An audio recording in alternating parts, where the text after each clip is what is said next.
So I think one of the most challenging times for me was when I was working at Epic. I took care of both my parents for 12 years. A lot of people didn't know that. You know, my mother was an invalid.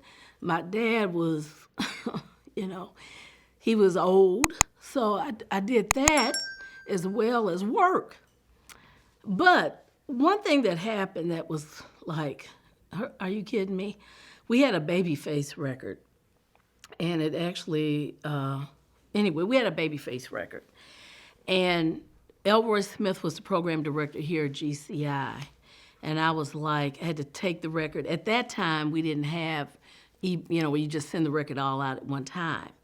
When I started working in the record business, when Michael Jackson delivered a record, or Babyface, or Luther, we had to make sure that the record was delivered at the stations in the major cities at the same time. You know, so how am I going to go to Chicago and Indiana at the same time? But I would have, you know, you work it out. So I had a Babyface record. I took it to Elroy GCI, and you know, like, here it is, new Babyface. You got to play it. And while I was there, my boss at the time sent a fax to me at the radio station with a help, you know how you have the help wanted section in the newspaper, with a babysitting job circled. He sent it to the radio station, and he said, basically, if you don't get this record on, you might as well apply for this babysitting job because you're going to get fired. And I was like, okay. I was so upset. And Elroy was really, really very nice and comforting, and he was like, "Oh, this is not nice," and I don't, you know, I didn't go into it, but he was pissed about it. Now I will say that he did add the record, and the record was number one. It did go big, but what I learned from that is that I learned to push a little harder as a promotion person. It made me a better promotion person, and it made me not doubt myself or going with, even though I was cool, but like I had to get more confidence about the music and be a little bit more passionate. And it really made me be a better promotion person. And that was a moment I was like, well, if I get fired, you know, I'll just, fuck it. You know, I've done everything I can do. But I overcame. It was a little humiliating. And just for the record, it wasn't just sent, I wasn't the only rep that he did that to. It was sent it to quite a few of us on the staff. So, you know, but we didn't know that at the time. But that really made me a much stronger person. It really did, and a much stronger promotion rep. And some of these, you know, some program directors, they probably feel me a little bit, sometimes more than they want to. But if I'm very passionate about gospel music, very passionate. And I love the the format, the genre, and there's like a change going on right now. And I feel proud to be a part of that change. Is, you know, this Maverick City music, they're selling out arenas, they're streaming out off the charts.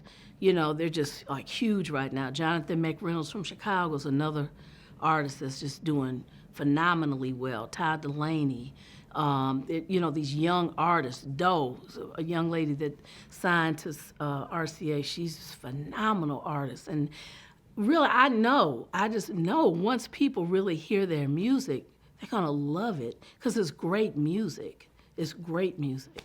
So I'm glad to be a part of that shift in gospel music. So what a lot of people don't know is when I was taking care of my parents, I was, you know, they talked to me about becoming a national and moving to New York, and that just couldn't happen because I was in Chicago taking care of my parents. I couldn't move them to New York. And that was probably one opportunity that I had to pass on, but I don't regret it, because I was doing what I was supposed to do. And so that was, you know, it was nice for people, you know, for them to even think of me. I appreciated that, but it just wasn't for me at the time. And actually, my whole, my whole career really comes back to working, I believe, in this genre that I'm working now.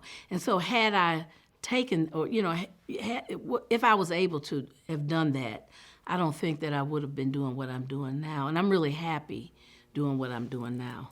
So, and I've seen a lot of my friends, though. Let me say this. I have seen a lot of my girlfriends, close friends, go through hell with some of these, at these labels, with a lot of, upper vice presidents and presidents of the labels, and a lot of racism that they've gone through and overcome.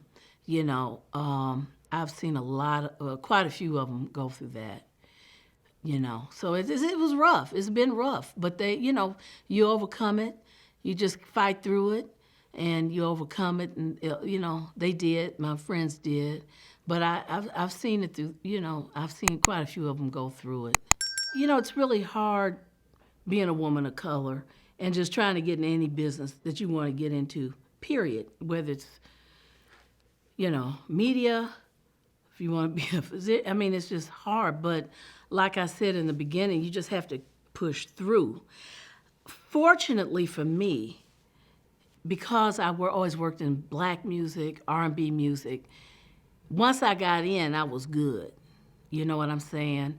So I really can't say, well, I just had, struggled. But that's because I work I work on the black side. Now, if I wanted to go to pop, that wasn't gonna happen, because that wasn't gonna happen. But it's just like that wasn't gonna happen. They're not gonna have no pop rep come work gospel or come work R&B. So for me, like I said, I love the genre, I love the music. So I'm cool where I'm at. I love it. So I really can't say, being a woman of color, because I'm working in that black genre, I had a problem.